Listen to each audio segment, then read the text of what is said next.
to my channel. Today's special red sauce pasta. So tasty, so yummy. ముందుగా red చిల్లీని ఒక 20 minutes ముందు hot వాటర్లో వేసి నానబెట్టేసుకోండి, మనకు స్పైసీకి తగ్గట్టు.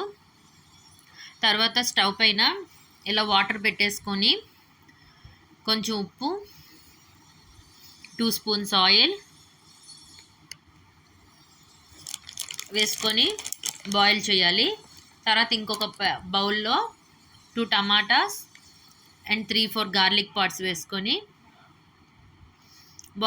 బాయిల్ చేయాలి. వాటర్ ఈ ముందుగా మనం పెట్టాం కదా, ఆ వాటర్ని కొంచెం బాయిల్ అవ్వడం స్టార్ట్ అయినప్పుడే మనం పాస్తా వేసేసుకోవాలి.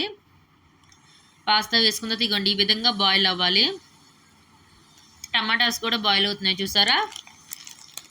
టమాటాస్ ఏ విధంగా బాయిల్ అయినప్పుడు టమాటాస్ ఆఫ్ చేసేసేయండి.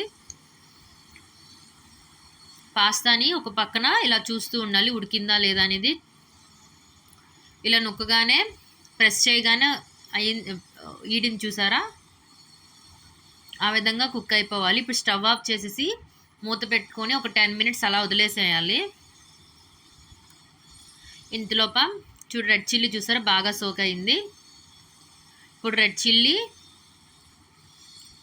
మనం ఇలాగా రెడ్ చిల్లీని పేస్ట్ చేసుకొని పక్కన పెట్టుకోవాలి, ఒక బౌల్లోకి తీసుకోవాలి. ఇగోండి ఈ విధంగా 10 minutes అయిన తర్వాత పాస్తాని ఈ విధంగా స్ట్రెయిన్ చేసుకోవాలి. హాట్ వాటర్ కొంచెం చల్లని వాటర్ వేయాలి, వెంటనే వేసుకొని స్ట్రెయిన్ చేసేసుకొని పక్కన పెట్టుకోండి. ఇప్పుడు టమాటా, గార్లిక్, రెడ్ చిల్లీ పేస్ట్ని పక్కన పెట్టుకోవాలి ఒక బౌల్లో. ఇప్పుడు అదే మిక్సీ జార్లో టమాటా, గార్లిక్ కూడా పేస్ట్ చేసుకొని పక్కన పెట్టుకోవాలి.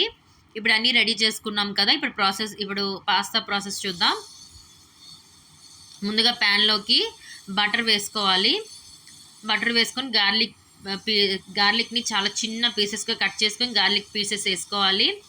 రెండు ఫ్రై అయిన తర్వాత, గార్లిక్ పర్ట్స్ ఫ్రై అయిన తర్వాత మనం ముందుగా రెడీ చేసుకున్నాం కదా టమాటా ప్యూరీ, ఇంకా రెడ్ చిల్లీ పేస్ట్, అది కూడా వేసేసుకోవాలి. మీకు కారం స్పైసీ తగ్గట్టు, స్పైసీ ఎక్కువ కావాలి అంటే మొత్తం వేసేసుకోండి, లేదు సరిపోతుంది అంటే కొంచెం వేసుకొని ఫ్రై చేసేసుకోండి. ఆ తర్వాత టమాటా కెచప్ ఒక 2 spoons వేసుకొని అన్నీ బాగా కలిపేసుకొని, ఇప్పుడు ఈ టైంలోని మీకు కొంచెం అన్నీ ఫ్రై అయ్యి పచ్చివాసన పోయిన తర్వాత ఈ టైంలో రుచికి తగినంత కారం, కొంచెం మ్యాగీ మసాలా, ఒక ప్యాకెట్ మ్యాగీ మసాలా సరిపోతుంది. అన్నీ వేసుకున్నారు కదా, వేసుకున్నది ఈ టైంలో ఒకసారి ఉప్పు కారం టేస్ట్ చూడండి. ఏది చాలకపోతే, కారం చాలకపోతే ఇక నేను మిగిలింది కూడా వేసేసుకున్నాను. ఉప్పు కూడా చాలకపోతే ఉప్పు కూడా వేసేసుకోండి. అన్నీ బాగా కలిపేసుకున్న తర్వాత అన్నీ సరిపోయిన తర్వాత మనం ముందుగా బాయిల్ చేసుకొని పాస్తా కూడా వేసేసుకొని కింద నుండి పైకి బాగా కలిపేసుకోవాలి మీడియం ఫ్లేమ్లో పెట్టుకొని.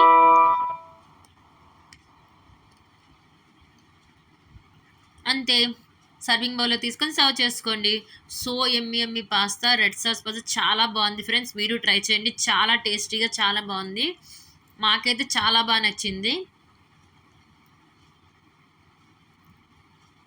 మీకు కూడా నచ్చుతుందని అనుకుంటున్నా. ఒకసారి ట్రై చేయండి ఫ్రెండ్స్.